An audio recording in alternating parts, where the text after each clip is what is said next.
What if the way you learned to love, connect, and succeed wasn't actually your way, but rather survival strategies you picked up as a kid?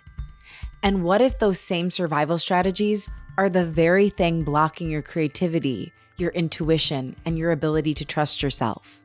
If you've ever swallowed your feelings, softened your needs, or shape-shifted to fit in, you are not alone. Today is about coming back home to yourself.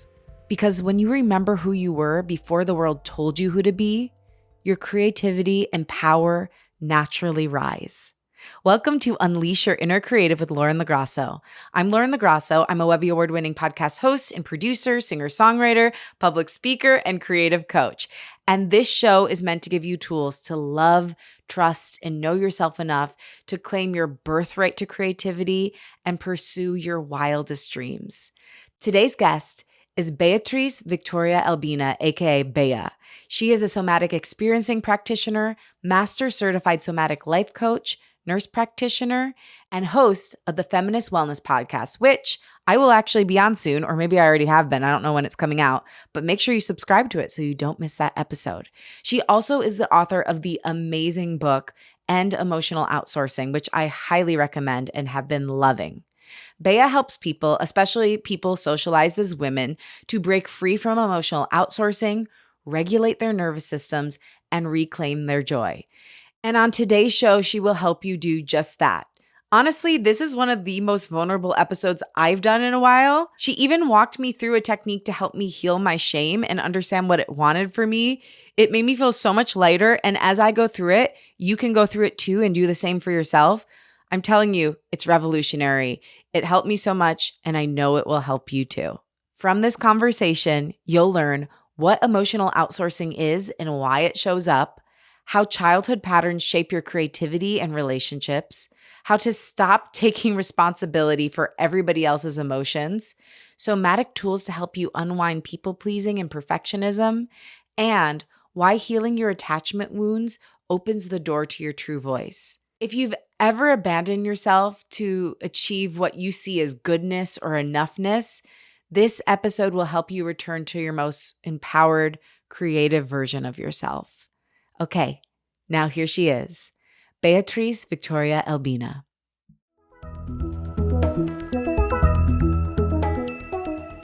Bea, I am so excited that you're here. I adore your work. I love how accessible it is, and it makes me feel very seen. So just thank you for the work you do and for who you are in the world. Oh, thank you so much. Continue to be extremely humbled when I hear things like that, like in a really good way. You know what I mean? Yeah. And so thank you. It's wild that I just like sit here and I think things and then I say them into the world and they get to other people's ears. Do you ever have that moment where you're like, whoa, wait a second? Yeah. Yeah. Whoa. It's one of the cool parts of the timeline we live in that we can connect with people like that and share our thoughts. And if we're brave enough to do it, like have an impact. That's so cool. Yeah, it is pretty cool. So I want to talk about your journey because I say a lot of the times our creative purpose is the midpoint between our greatest joy and our greatest suffering. And it seems like that could be true when it comes to your work. So I wonder if you might walk my creative cuties through how your journey led you to teach on emotional outsourcing, healing, and wellness through the lens of feminism. Yeah, for sure, Aziz. Also, I love that you call your babies your cuties. I know. I love all of your little terms of endearment. I was like, oh my gosh, I am a like, what did you calling me? Like precious. Tender ravioli. Tender ravioli. Yes. Yeah. I am a tender ravioli. I'm Italian, so that felt very fitting. Soothed my soul. Paisan, it's good for your spirit to remember that you have a soft, cheesy center. I do. It's important. Yeah. Like for realsies. Yeah. Which, of course, is a perfect segue to why I coined the term emotional outsourcing. Listen, I had all of the habits that are emotional outsourcing, codependent, perfectionist, people-pleasing habits. Would I have called myself any of those things? Can I say bafangul on this show? Oh, for sure. In which case, me vaffanculo. You know what I'm saying? Because, and for people who don't know, we're cussing in Italian. Listen, it's real. It's true. Because forget about it. Codependent? I'm a modern, independent feminist woman. I don't need a codependent. Get out of here. Unless, I'm sorry, Lauren, is that okay with you? Are you mad at me? Do you still love me? Am I okay? Is it okay? Do you want me to leave? Should we cancel the interview? I'm sorry. Did that piss you off? Oh God, I'm so sorry. I always mess everything up. Right. Right. And perfectionism, excuse me, once again, I'm so far from perfect. Like this one time I got like an 89 on an exam. Oh, so God forbid. Well, but that's just more evidence that I'm not a perfectionist. So get out of here. And then people pleasing. Do you know, Lauren, how many people are currently displeased with me? At least 3, which means not a people pleaser. And I'm being hilarious, but like I'm being a silly goose, but to say I was doing all the things, but none of the terms worked for me. None of the terms encapsulated what I was experiencing. They felt loaded with all this history and all this criticism and this talk of like defective character, that there was something wrong with me for behaving the way I was behaving. And I wasn't buying it.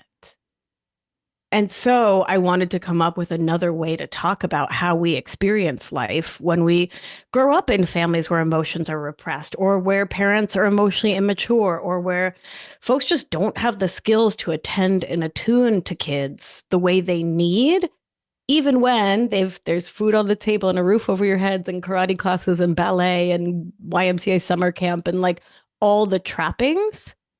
But your nervous system is not landing solidly in, I am okay being my authentic self. And because we're not fools, and because I wasn't a fool, we adopt these habits. But we can't get help for them. We can't come out the other side, and they will continue to impact our creative life, our work life, our relationships, our everything, when we can't see ourselves in the definition, so we can't get help that gets us out of it. You know what I'm saying? Oh, yeah, I know. Yeah. I relate to like every word you say. Yeah. Well, maybe before we go further, can we define what is emotional outsourcing for those that don't know? Yeah, I thought you'd never ask. So emotional outsourcing is my term for our codependent, perfectionist, and people-pleasing habits. It's an umbrella term that encapsulates them to give us a new entryway. And it's when we chronically and habitually source our sense of the 3 vital human needs: safety, belonging, and worth, from everyone and everything outside of ourselves instead of from within, at a great cost to self. Tracking. Listen. I did have a question about this because growing up Italian, I think that like all these things we talk about, like when I first learned about codependency, I'm like, what do you mean? That's just called like being alive. Wednesday. And I think, I at least notice it in my own culture that this is like a thing that happens, like the enmeshment, relying on each other, but to a point where it's probably a little bit unhealthy. Do you find that like certain cultures have this more at the forefront, or it's like normalized in certain cultures more, or is it kind of across the board? I think it's a pan-human experience, and I think it shows up really differently. Yeah. Because what you're expressing through your Italian lineage is that enmeshed, all up in each other's business, the emotions are hot and huge and big and screaming. And like similarly, I'm Argentine, a lot of that. Yeah. Someone maybe grew up in like a very waspy environment where there were no feelings, no conflict, everything's fine, stiff upper lip, right? Like, just like push it away. It doesn't exist. Suck it up, buttercup, like that kind of framework. And then at the end of the day, what's the lived experience? How does it show up in the same emotional outsourcing? Right. So it could be a collectivist Asian culture, and I'm making broad swaths, generalizations here, because that's what we're doing, right? Or an equally enmeshed Latin American culture, right? Can lead to us relating to ourselves and each other in very similar ways. Yeah. Because if the feelings are huge and screamed at you, there's no room for you to have feelings. And if there's no feelings allowed in the house, there's no room for you to have feelings. So who are you without your emotional experience of self? So, okay, because I'm relating to this because I think my husband had a more similar experience to the shut it down, push it down, doesn't exist. And I had more like every feeling is on the table and I'm going to be the one to deal with them and like help counsel my parents. Right. So how might like these two different experiences manifest, but both in emotional outsourcing? Yeah, it comes down to authenticity, right? And it comes down to, is it safe to be you? Do you feel belonging, right? Humans are pack animals. Our autonomic nervous system is in this profound wiring to source safety from the collective, right? Because think about it, at the end of the day, we are very small. And don't come at me if you're 6'7". Compare yourself to a water buffalo or a rhino. Yeah. Do you know what I mean? Get next to one of those guys. Listen, and then you can talk to me. But like, we're small. And so we need each other, right? We need to have each other's backs literally as well as figuratively. And so do we feel belonging in the pack when we are self? Do we feel safe? Do we feel worthy of the love and care of the pack when we are self? Or do we need to step into a false self? So in the repressive environment, when you're super friggin' PO'd at your parent, at your sibling, at your cousin, at your whatever, no, that's fine. Thanks. No, it's okay. It's, I had said to please never do that, but you did it. So yeah, it's fine. Where's self? Where's safety and belonging and worth? It's all leaning on not rocking the apple cart, not upsetting anyone, keeping things appearing copacetic. And same too when we're in that big, the opposite side of that, of the like, all the huge feelings, all the screaming, all the everything. We're so enmeshed in each other's emotional and physical experience that there's no room for you to actually have yours because you're so trained up to manage everyone else, you know? Yeah. So, sorry, go ahead. No, I mean, I feel like I could write quite the treatise on this. Like I could go off. So, I mean, no, and in the book, there is a great chapter on what is it called? Attachment theory and all the different like styles of like maybe like upbringing that you experienced that could have manifested in a childhood and an adulthood of emotional outsourcing, which people should totally read. But what are some of the symptoms? Like, how does this end up manifesting in our adulthood? Yeah. All right. You ready? Here we go. Yeah. Feeling responsible for other people's emotions. So you can't relax if someone's upset. Like, did your mom ever like actually sit on the couch when the family was watching a movie? No. What was she doing? I know what she was doing. Busy. She was working. Yeah, she was doing the thing and the thing and the thing and the thing. Oh, I'll be right there. I'll be right there. Enjoy the popcorn. Just sandwiches. Somebody needs a sandwich. Somebody need a tea, coffee. Let me just, you know what? I'm going to get us a dog. Then I'm going to walk the dog. Then I'm going to bathe the dog. And then, you know what I mean? Like sitting down. No. That's for other people. Other people should, you should sit. You should eat. You should rest. But us? No. The matriarch. The eldest daughter, any daughter really? No, up and at 'em. Especially if someone's upset.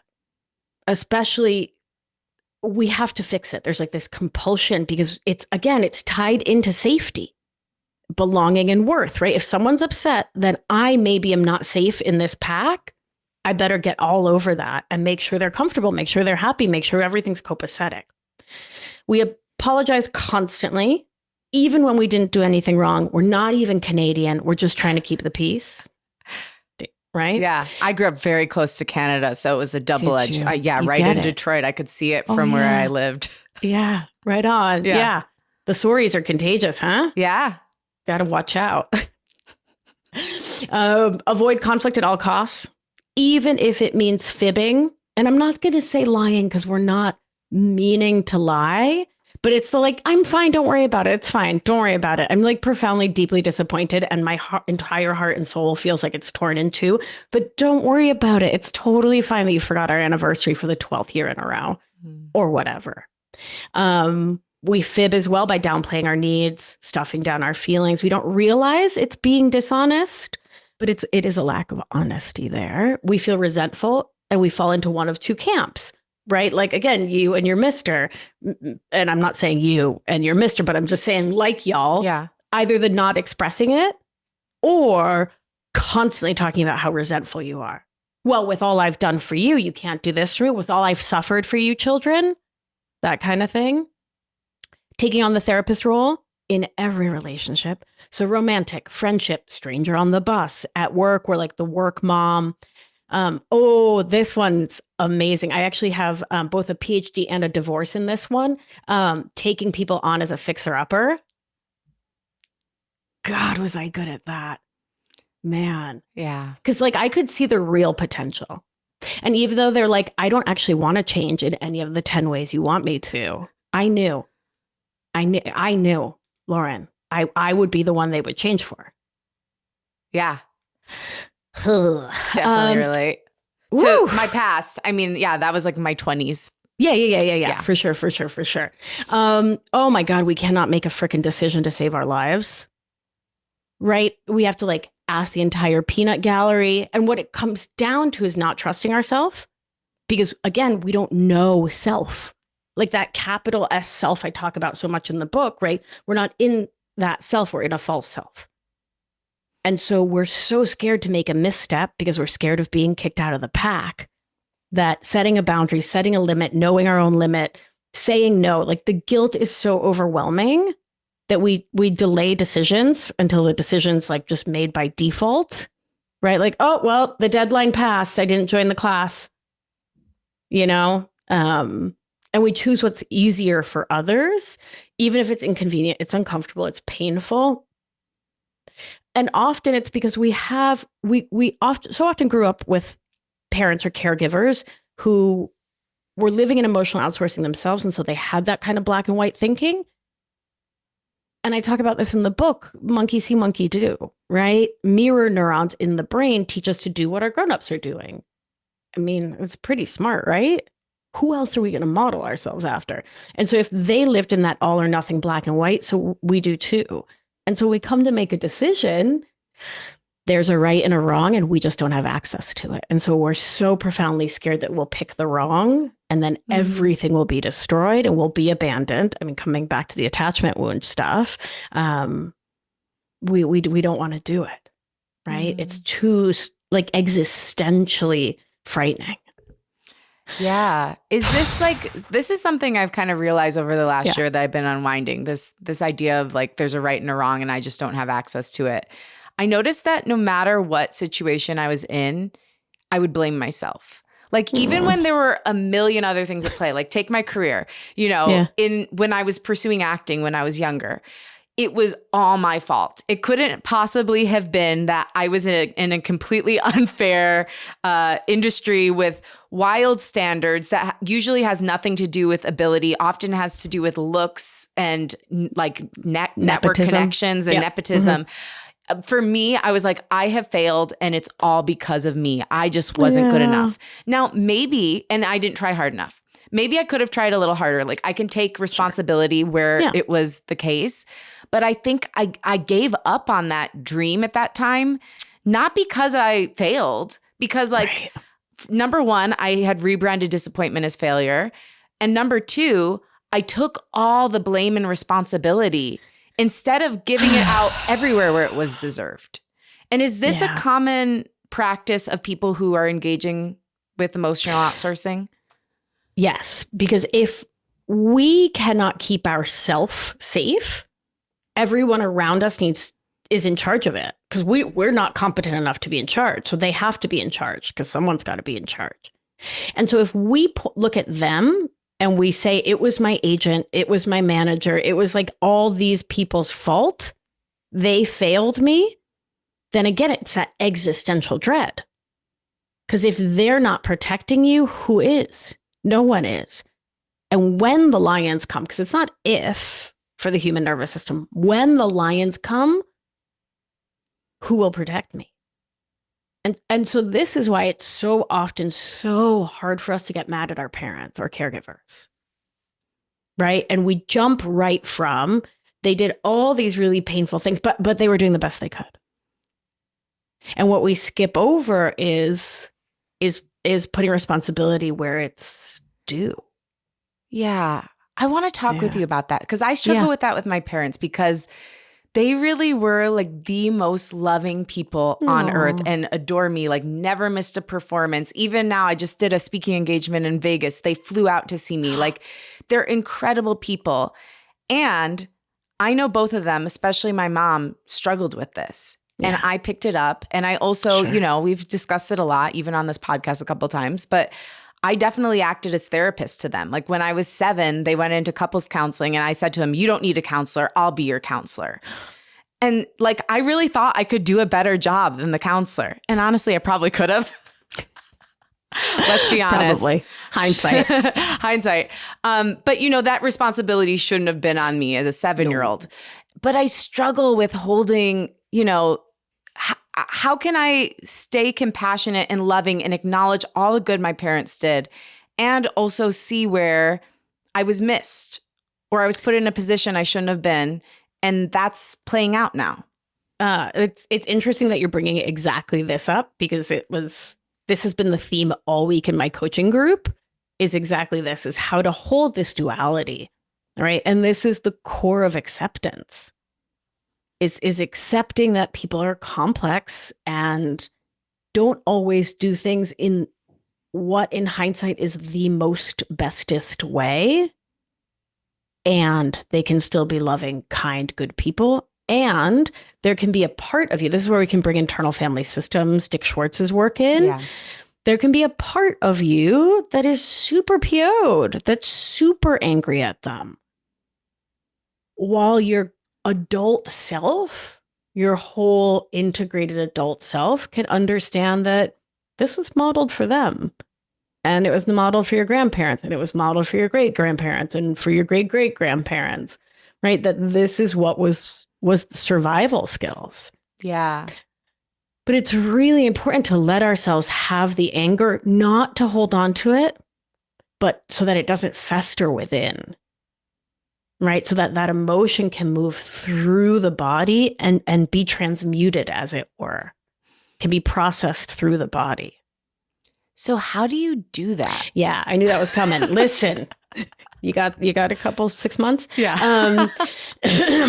But in all honesty, it is a very annoyingly slow process, right? Especially for those of us who are fast animals, it is a particularly annoying process because it's the process of getting back into your body, being present in your body, and then letting your body guide you to complete the actions, the movement. But I'm going to say words and then I'm going to define them and explain them. Don't worry. Nobody get nervous, or get nervous if you want to. But it's uncalled for. So there's movement and action potentials that arise in the body when there's a stressor. And if we're not able to complete that stress activation, then that remains in the body. Okay, what the hell did I just say? You're a gazelle. You're running across the Sahara. There's a lion chasing you. You're the slowest gazelle in the pack because you didn't eat your Wheaties this morning. And and it's the lioness that hunts. Let us just take a moment in celebration. So the lioness catches your stupid little ankle and you're, damn it, here we go. And you collapse to the ground. And all that sympathetic activation, all that fight or flight, that adrenaline, that norepinephrine, that run, frickin' literal lions that is in your body gets shut down as you collapse to the ground. And every gazelle cell in your body is smart enough to look real dead. But I mean real dead. Dorsal collapse in the nervous system. This is the shutdown state, which in humans looks like, wait, what? Sorry, we were just having a fight and I got overwhelmed and I like literally don't know what you were saying or what I was saying. I went dorsal. In a gazelle, it looks like heart rate slowing down, humans too, breathing slowing down, humans too, blood pressure dropping, humans too, getting flooded with opioids, endogenous opioids, humans too, because you're about to be lunch. So what happens to the gazelle? She's lying on the ground. The lion's like, oh, look, she's dead. I did one hell of a job. I'm going to go get the cubs. We got lunch. And she struts off to go get the cubs. The gazelle smells for the lion to not be there. She stands up, shakes her whole body. You know, like when your dog gets out of the water, like full shaky, shaky, shaky, shaky, shaky. And she books it on out of there. That is the stress cycle activating. Damn it, here comes a lion.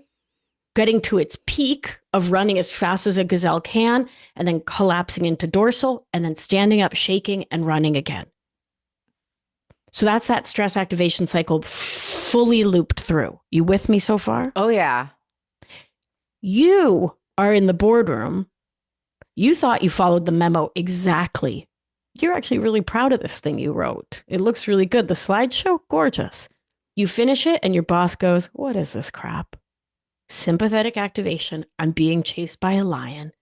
What should you do? Scream back and shake your whole body to get it out of you.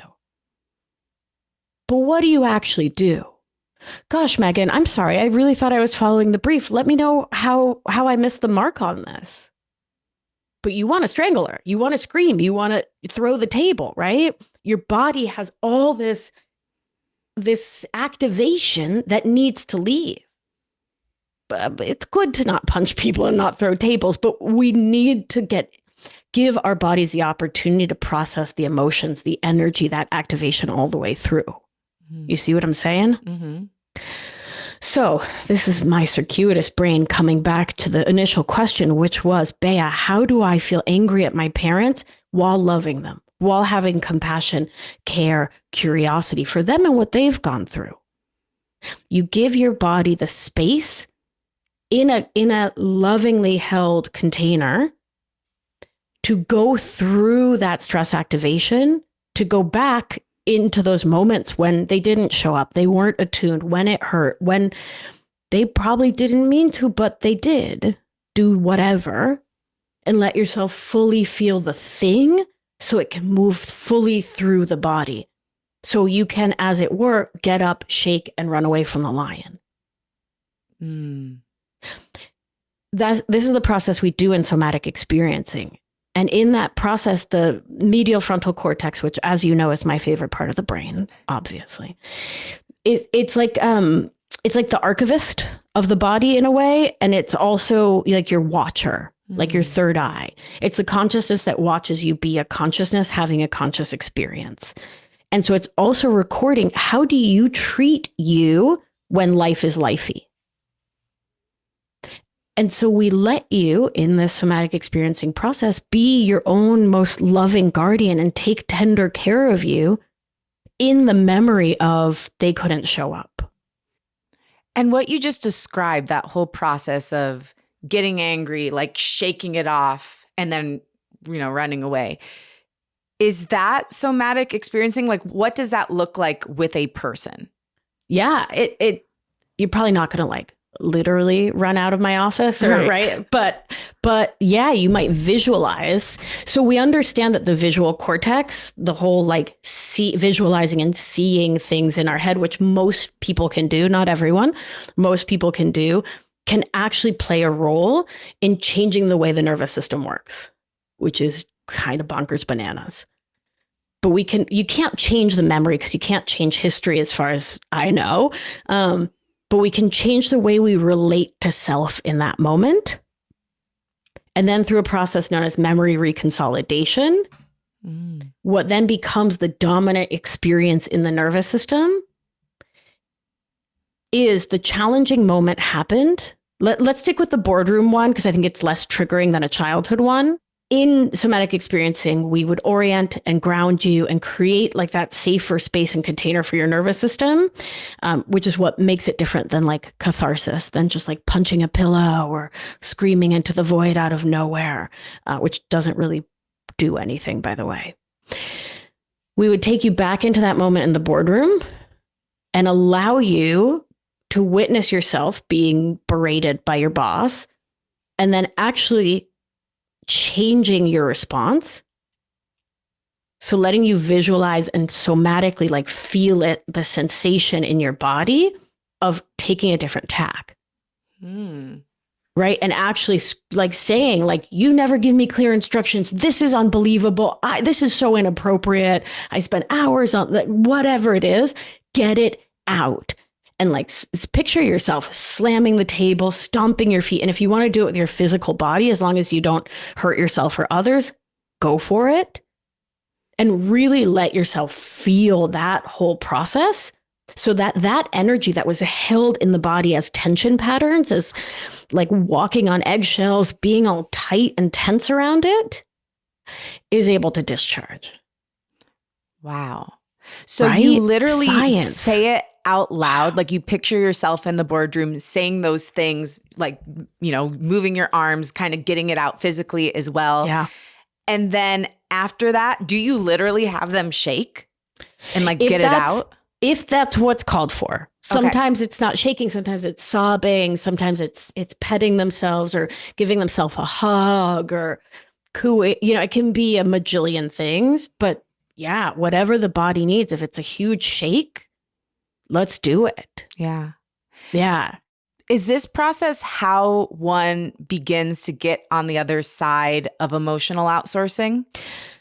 Or are there many different steps? There's so many different steps. In the book, the first half is talking about reframing, is moving away from that less loving language of I am a codependent towards emotional outsourcing, right? Because it's a verb. It's not your identity. It's just what you're doing. You can do something different, right? Right. So the first half, we talk about that. Like you said, in chapter 2, we talk about the neurobiological underpinnings, meaning like, how did your nervous system get this way? What did you see? What happened? How? The hows and the whys. And then in chapter 2, we talk about the 2 branches of remedies, which are somatic, body-based, and thought work, changing our mindset and the way we think about ourselves and the world. Somatic experiencing is one way to, in a way, fast track it.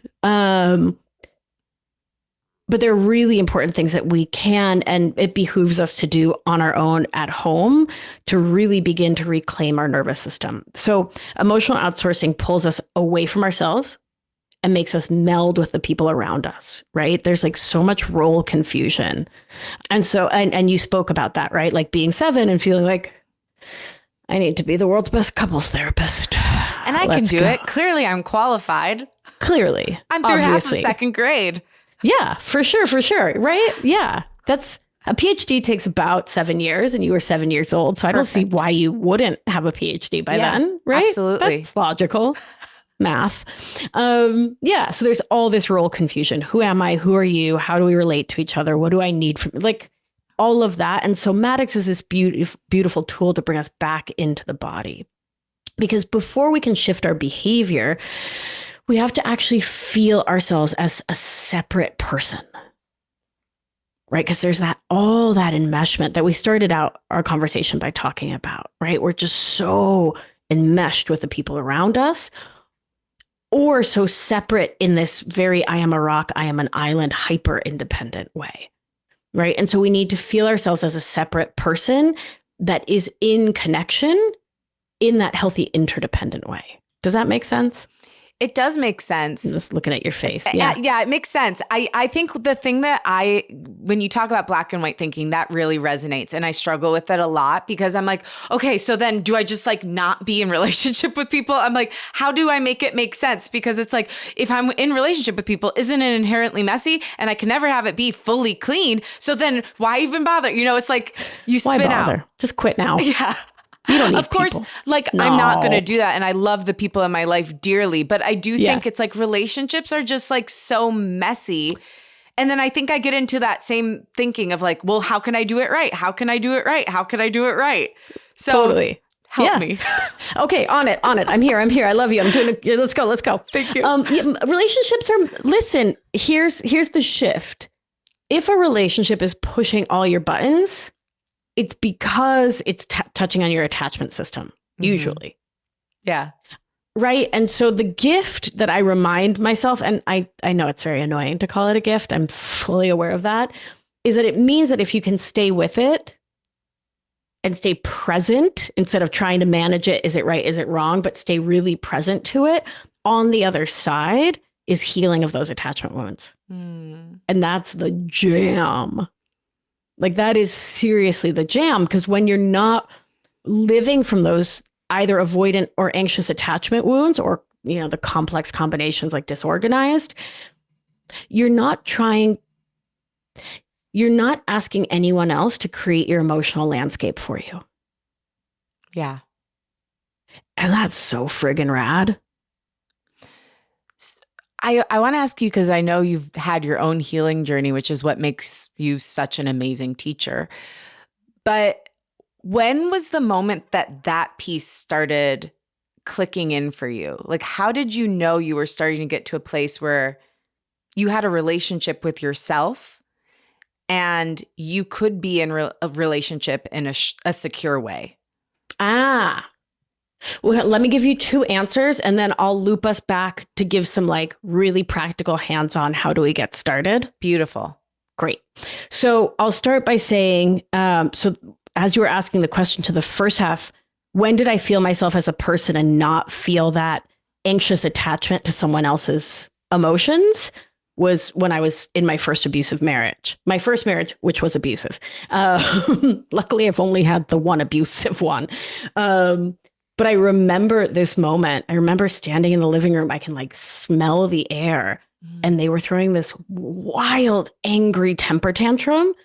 And my whole body was like, this isn't mine to fix. It was like this otherworldly experience of like, I don't have to manage this anymore.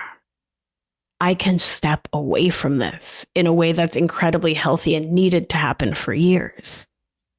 So that was this really potent moment of feeling really secure attachment with myself, which is one of the steps into feeling secure attachment with others. I think it's similar of moments now. I'm in a wonderful, amazing, secure relationship where it's actually the same thing, but with a different flavor of being like, you're having your big feelings and I'm loving you and holding you. And I know my limit. So what does that look like? You know, because I think I get there sometimes in my relationship, but sometimes I still want to fix things. Like, oh, he's upset. Like, I should help him not feel upset, you know? And it's nothing bad, but it's like, why do I feel responsible when I haven't created it? Well, because it's your sourcing safety. Yeah. That's all it is. And so I just remember like the part of me that wants to source safety by fixing doesn't understand adults. Right? It understands little kids and like, oh, you're upset. Do you want some ice cream? Okay. I'm not upset anymore. Right. But what I remind myself is that when I negate another adult's feeling their feelings, I'm both not doing them any favors, and I'm it's really not loving at the end of the day. Yeah. Because what you're saying is there's something wrong with you having feelings. It's not okay with me if you have feelings. You better cut it out. Even when it sounds like, oh, don't worry about it. There's more fish in the sea. Oh, they're in a better place. Or, oh, don't be angry. I'm sure he didn't mean it that way. What you're saying is your feelings are a problem in this moment. In order for me to continue loving you, you need to stop having them. And I mean, yikes. I don't think any of us are like consciously doing that. Jeez, don't be a meanie. But it's what we're doing. And I know that what has helped me grow and shift and change is feeling loved, feeling safe, feeling cared about, but not being managed, which can look like, I know this is really upsetting. I can tell you're having a lot of big feelings. I'm at my limit of processing this right now, and I love you, so I'm going to go sit on the couch and have a cup of tea. If you want to take a Leslie Knope break with me, I'm available for that. And I can hold you and pet your little hair while you process it, which is so different. Yeah. How's that landing? Like, does that seem doable or real? Yeah, for sure. I think I'm achieving it sometimes, but I'm like, 50% of the way there, maybe a little bit more. My husband has taught me a lot about this because he actually does have the ability to do what you just said. Like I will be having like a crying fest over something and he can really just like hold it with me. And he has had to teach me how to do that for him. And like, luckily I'm a willing person. Like I like to learn. Yeah. I love to get better. Yeah. So I have been able to learn, like, I don't have to fix things. Actually, sometimes like holding space is the most loving thing you can do. And so I'm better at it. But I think maybe even more than like stepping in and trying to fix, the tension I'm holding is that I still feel like in my body I'm doing something wrong if I'm not fixing. That's when I remind that part of me that it actually can't fix. It can't, because it's a feeling. The problem is a feeling, which feelings aren't problems, and feelings can't be fixed. So it's operating from an old operating system. It's operating from an old story. Let me loop back to my tool that I recommend. You asked me what's the first place to start to overcome emotional outsourcing.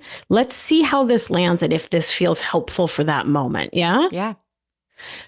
Side note, this is my favorite part of my ADHD. It's the kind that can like weave all these little threads together in the air. And I can actually see the old conversation like sitting here waiting for us. That is so cool. I love brains. Yeah. Thank you to your brain. Right? Because I will go out on a tangent, but I always come back. I love that.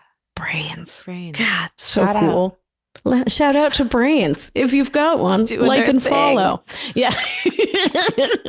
Okay. So here's what we're talking about, right? Actually feeling yourself as self. The more you practice noticing yourself without judgment, the stronger your internal reference point becomes, which helps you remember that you are and can again be the center of your own friggin' universe. Which means that your husband is the center of his universe, and your mom and my dad, and right? Mm-hmm. And so when you can truly feel self as self, you can stay with self, even when someone's suffering and you want to leave yourself to take care of them. But of course, we leave self very quickly when we can't feel what that is. You know what I mean? Like if you've never had Thai food and someone's like, taste this. Does this taste like Thai food? You're like, bro, I have no idea what that tastes like. Yeah. You know what I mean? That's you need great the example. Reference point. That's a great I've never example. used it before. I shall use it many times from now on. Thank you. So, okay. So here's the practice. And I recommend that we set timers on our phone and do this at least 3 times a day, but it only has to take about 6 to 7 seconds. So like 10 seconds, maybe. Don't make it a thing. Take a breath. Long or slow out. What am I feeling right now? Is there an emotion that I can name? And then it could be a couple. That's fine. Who cares? I feel content. I feel excited because I love nerding about this stuff. I love talking to you. I love your vibe. I love your community. Like, I'm so happy. I'm happy and content and excited. Scan your body. Where is there tension? Where is there ease? What sensations are present in the body? Yeah, and so you can do a sort of general scan to just see your baseline. You can also connect them to the happiness. So in general, when I scan my body, there's a little tension right where the bra strap is. Because like I've had a lot of interviews, so I've been wearing a bra a lot, which my body's like, can you just, why are you doing that? I had a big workout this morning. My traps feel a little tense, but I've been doing this work for so long. I know it's physical and not emotional, which is really nice. And then where's the happiness? Oh, it feels like little cava bubbles, like champagne, but better because it's from Spain, in my chest and like behind my eyes. And it's like bright pink behind my eyes, like a really nice, like fuchsia, which my mother says fucsia, which just always makes me laugh. Es fucsia. Bea fucsia. El color es fucsia. But it's like a really like giggly light energy. Aww. And we ask these questions not for the answers. If you get an answer, if you feel a sensation, if you hear a voice, feel a thing, cool, bonus points. When you don't, because no one on this side of the mic's expecting you to for days, weeks, months, maybe years, if this is new to you. When you don't get data in return, cool. Nothing's gone wrong, but nothing's gone wrong. We are asking because we're flipping the script. In emotional outsourcing, our attention is on everyone and everything outside of us.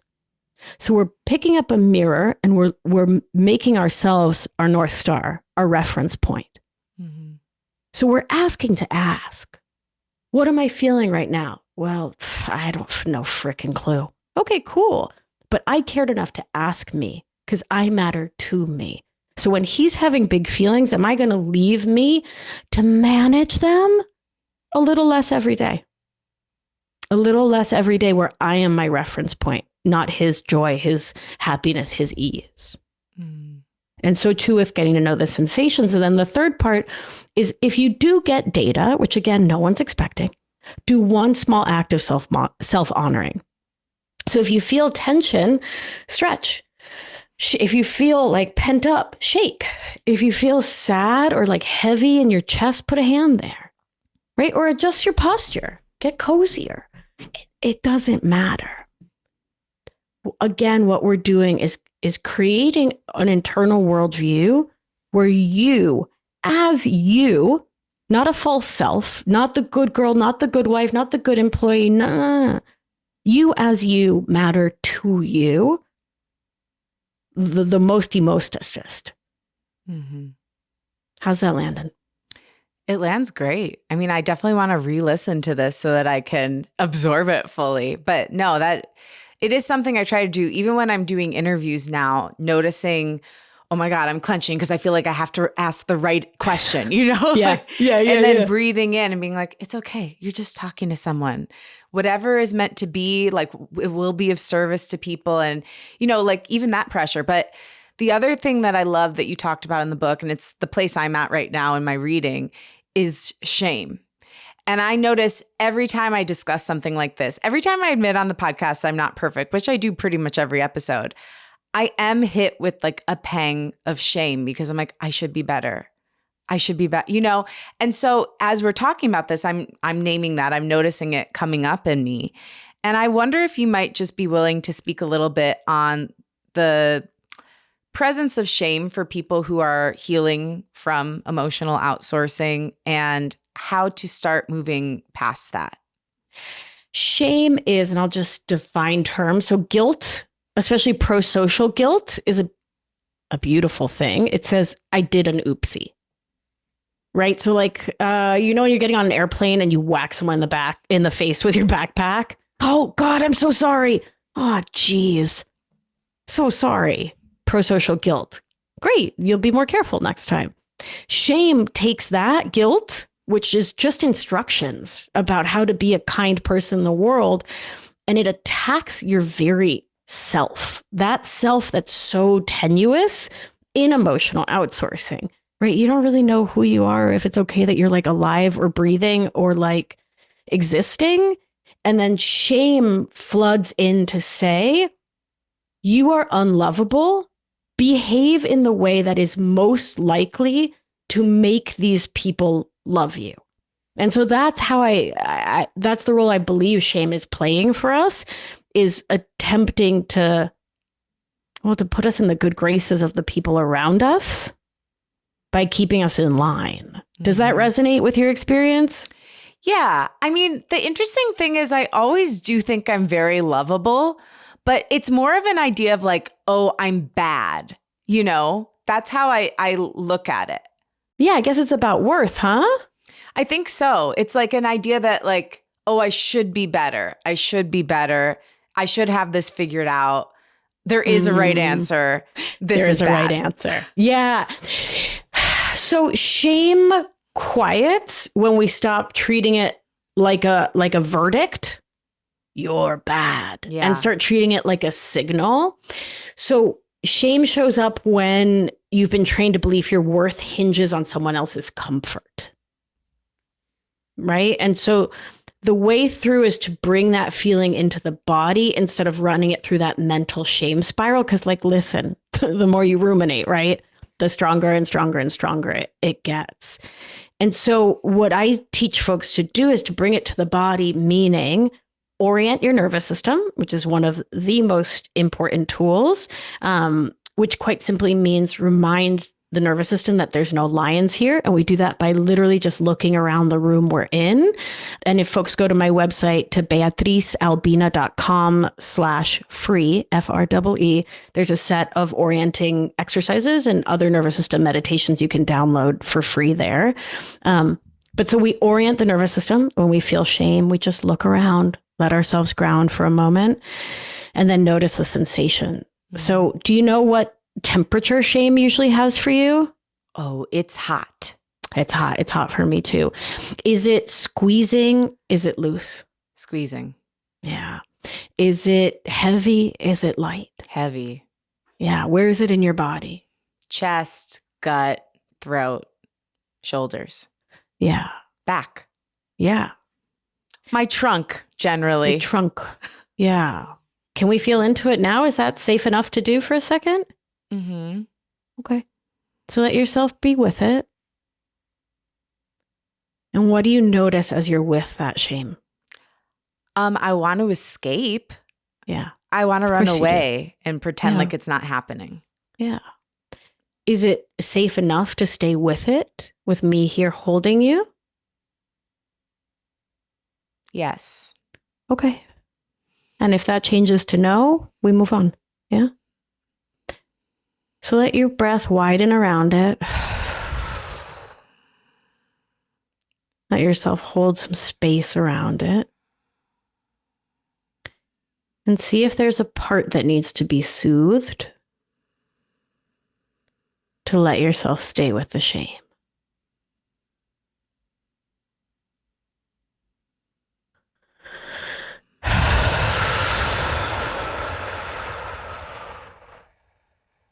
Yeah.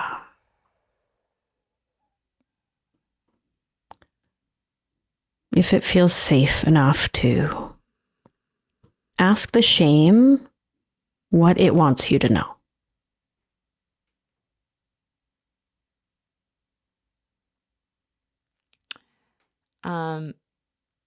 It's saying like, I want you to be good enough. Yeah. Yeah. Yeah. Yeah. Because then people will like you and you'll be safe. Yeah. Yeah. Yeah. So it sounds like the shame really loves you, huh? Mm-hmm. Yeah. Yeah. So then I'm curious if there is a part of you that knows that you're already good enough. Yeah, definitely. Yeah? Where do you find it? Where is it? It's also in my chest, but it's like a bright feeling. And it's like in my throat. It's in my hands. It's very sparkly and expansive and young, actually. It's really young. And it's fun. Yeah. Yeah. So what does that part want shame to know? You don't have to work so hard. Oh. We can play. Yeah. Yeah, we can play. Because what does play allow? Creativity. Yeah. Yeah. Yeah. Wow. Yeah. Do you feel that shift in your nervous system? Yeah. I feel so hopeful. Bea. Yeah. Yeah. Wow. And you look different. Watch the video back. I will. Look lighter. I feel alive. Your eyes look brighter. Yeah. I mean, it's interesting. This conversation came in a time I actually have been feeling like I'm doing really well and on a track, but in the past week I've been triggered by something that like it's like a work thing and it mirrors a past pain point and trauma, and I've been like in a tailspin for the past week. And honestly, that snapped me out of it. Oh, Yeah. I mean, obviously there's more work to do, but like that's the first time in about a week that I felt some light come in, and just light, like light behind my eyes, but also lightness and levity in my chest. So. Oh, Lauren, that's beautiful. Yeah. You're very gifted. Oh, thank you. Well, I was about to say, do you see how quickly your nervous system wanted to go there? Yeah. We don't want to stay in the ouchie. It's just the ouchie's the habit. So we stay because, well, I'm here anyway. But we have the skills and tools within us when we listen in and ask for internal support. Boom. It was right there. It was right there all along, just waiting to hold your little hand. Yeah. Oh, it's tender. Yes. It's tender. Yes. Yeah. I mean, we joked about talking for 6 hours. I actually could talk to you for 6 hours. We could do a part 2. I'll come back. Gosh, I'm not really busy. Okay. What am I doing? Perfect. Oh my God, I love talking to you. I'll come back. I love talking to you too. You're so wonderful. I feel a kinship with you. Feelings mutual. Yeah, for sure. But I would be remiss if I didn't ask you about creativity before we wrapped, because I can really feel into it. And I've shared some of the things that I think engaging in this practice, I don't know if practice is the right word, but engaging in emotional outsourcing affected my creativity, especially when I was younger. What are some ways it could be holding you back from your creativity? And also, what's on the other side when you start healing for your creativity? I made the single most heinous crochet project the other day. I can't even begin to tell you how outstandingly horrific this thing is. And you know what was really fun? At the end, I put it on. I got my photos made going, look at this, to send to the woman who made the pattern. And then I took it apart with a smile on my face the whole goddamn time. 'Cause who cares? Who cares? It's a creative outlet. I'm taking strings and making them into things. What am I doing? You know, we'll often, like on a weekend morning, do watercolors. Because who cares? Who cares?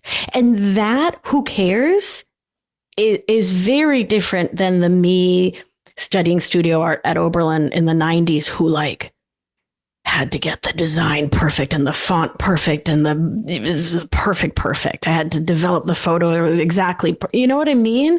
That story that perfect exists is the murder of creativity, right? It's kryptonite. It stops the entire process because it's no longer about the expression of self. Self is messy. You said relationships are messy. Self is messy. Yeah. And that's the gift. I don't use AI. I don't want to be a robot. I messy, please. Messy, please. Because that's how we are in this human process.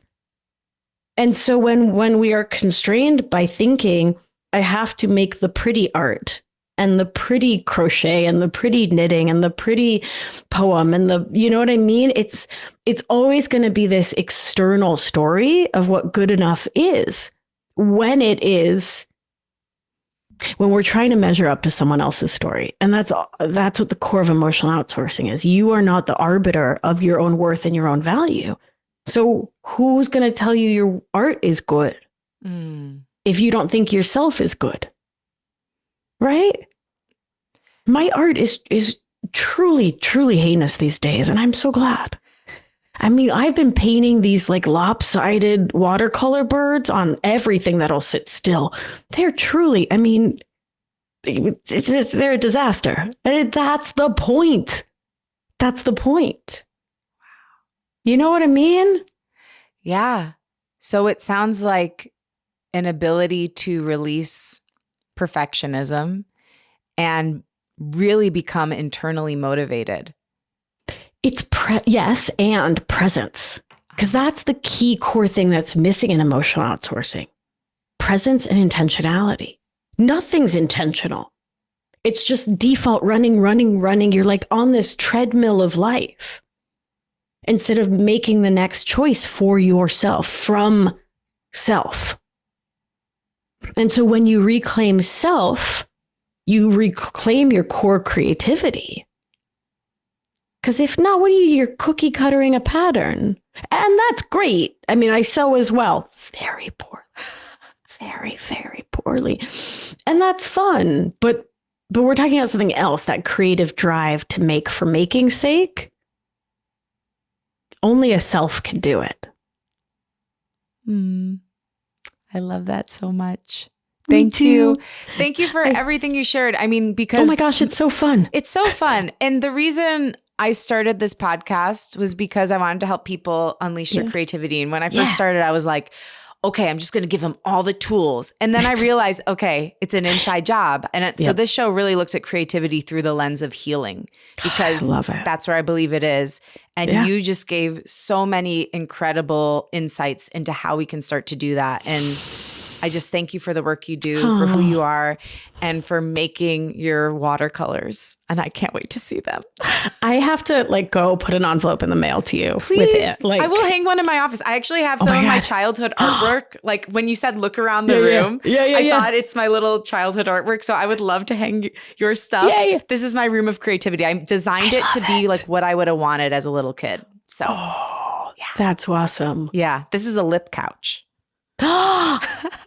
That's incredible. Thank you. I love it. I love it. I love it. Well, I love you. Thank you for who you are too. and what you do. Thank you for having me. It was a freaking delight. Oh, likewise. Thank you, Bea. Thank you. Thank you for listening, and a big thank you to my guest, Beatrice Victoria Albina. To learn more about Bea, follow her at Victoria Albina Wellness and visit victoriaalbina.com. You can get her book, End Emotional Outsourcing, wherever good books are sold, and you can check out her podcast, Feminist Wellness, wherever you get your shows. I will be on it soon if I haven't already, so definitely subscribe, follow her feed so you do not miss our episode together and all of her other amazing content. Unleash Your Inner Creative is hosted and executive produced by me, Lauren LaGrasso, edited by Blondel Garcon, with theme music by Liz Full. Again, thank you, my sweet creative cutie, for being here. If you like what you heard today, please share the show with a friend. Podcasts are really spread person to person. Be sure to follow and subscribe on Apple Podcasts, Spotify, leave us a rating and review, comment on Spotify. All of these things really help the show grow. And if you really like the show, post about it on social media, tag me at Lauren LaGrasso and at Unleash Your Inner Creative, and I will repost to share my gratitude. My wish for you this week is that you reconnect with a part of yourself you've put aside. Whether it's your voice, your needs, or your joy, welcome it back in. Let that be the first small step toward coming home to yourself and coming home to your creativity too. I love you and I believe in you. Talk with you next week.